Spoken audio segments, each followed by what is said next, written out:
Retrouvez nos formations en ligne dès maintenant sur osteoupgrade.com. Lien en description. Donc, on va voir un petit peu quels sont les facteurs qui vont influencer la réponse positive aux manipulations thoraciques pour les dorsalgies.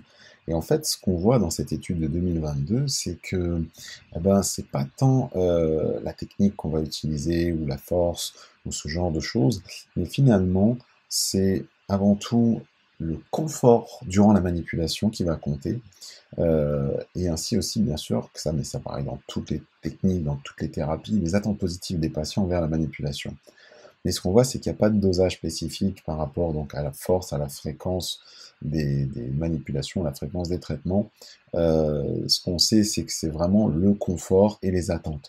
Donc, encore une fois, c'est toujours demander au patient qu'est-ce qu'il ou elle attend des manipulations, qu'est-ce qu'il attend comme intervention, est-ce que ce soit une manipulation, mobilisation, technique douce, parce qu'en fonction de ce que le patient veut, il faudra adapter notre technique, et derrière, c'est rester le plus confortable possible.